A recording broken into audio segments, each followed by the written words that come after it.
Alors maintenant que tu sais comment convertir un pourcentage en degrés, et maintenant que tu sais comment bien préparer un diagramme circulaire à l'aide de ton 90-30-10, tu es prêt de colorer. Alors, première chose, c'est que tu dois toujours colorer les degrés. Et par la suite, tu écris dans ton diagramme les pourcentages. J'ai oublié mon point. Ce sont deux choses qui continuent à porter à confusion en salle de classe. Alors, c'est tout simplement la pratique qui va te permettre de corriger ceci. Alors, en regardant mes degrés, j'aime bien mon 130 parce qu'il est un chiffre arrondi à la dizaine. En sachant que ce sont des 30 degrés, je vais aller chercher mon 130 degrés en premier. L'ordre n'est pas important tant aussi longtemps que ton diagramme circulaire est coloré et complètement coloré. Alors, je sais que j'ai 10 degrés ici. Alors, j'ai 30 degrés ici. 30, ça fait 60. Un quart, 90. Je sais que 2 quarts égale à 180. Alors, je ne vais pas aller si loin. Alors, 30 plus 30 plus 30, 90. Plus un autre 30, ça fait 120. Alors, j'ai juste besoin de 10 degrés. Alors, je vais aller chercher ma ligne. Je vais aller chercher orange. Alors, je vais prendre mon 90 degrés, plus mon 30 qui fait 120, plus ce 10 degrés ici. Alors, de mon sommet ou de mon centre, je prends mon 10 degrés. Alors maintenant, je suis en mesure de colorer mon 130 degrés. Je ne suis pas certaine comment ça va fonctionner avec ma souris. Patientez avec moi.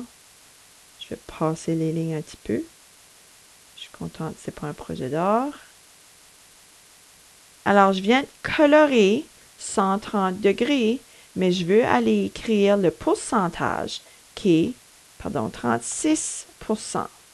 C'est le pourcentage que j'indique dans le diagramme circulaire. Maintenant, je vais aller chercher, ça ne fait pas de différence, peu importe, le 86 degrés. Alors, je vais changer de couleur. Je vais chercher mon, on va dire rouge. Alors, je sais que j'ai 10 et 20, 30, 40, 50. Alors, je sais que j'ai mon 30 degrés plus mon 20 degrés qui reste. J'ai 50 degrés ici, plus un autre 30, ça va dire 80 degrés juste ici. J'ai besoin de 6 degrés.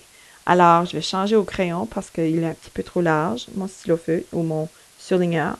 Alors, ici, j'ai 10 degrés, là où mon crayon se situe. J'en ai besoin de 6. Alors, j'en ai besoin plus, un petit peu plus que la moitié. Je pense que ça va suffire. Je vais aller chercher ma ligne.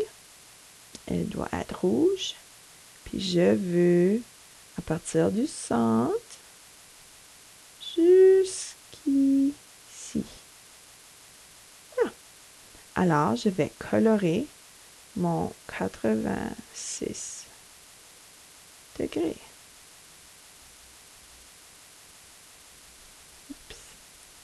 86 degrés. Alors, j'ai coloré 86 degrés.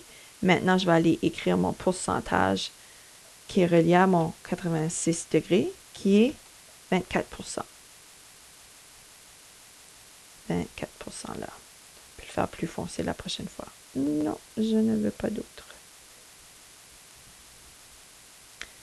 Hey. Voyons. Ne pas disparaître. On va vous effacer. Et voilà. Alors, on va voir si c'est ce qui me reste. Je devrais avoir 4 degrés juste ici. C'est ce que j'ai. Parce qu'il me reste 144 degrés. Parce que j'ai fait l'addition de mes deux premières informations et j'ai soustrait 200% et j'ai soustrait de 360 degrés. J'ai trouvé le degré, le pourcentage qui me permettra de compléter mon diagramme circulaire. Alors, je sais que j'ai 4 degrés ici de reste dans cette petite zone. Je vais devoir changer. On va prendre le vert. Mais on va les compter pour s'assurer. Ici, je sais que j'ai 30, plus un autre 30, plus un autre 30, parce que ici, c'est un quart. Alors, 90 degrés. 90 degrés plus 30 degrés, ça fait 120.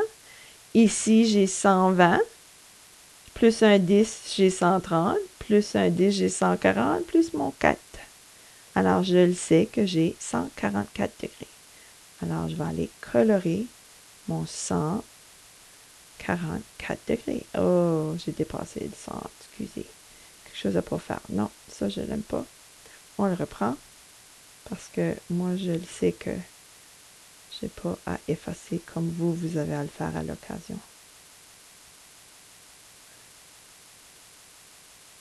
Alors, 144 degrés. 144 degrés représente mon 40%. Et je vais indiquer mon 40% dans mon diagramme circulaire. Avec ton crayon, ça sera plus visible.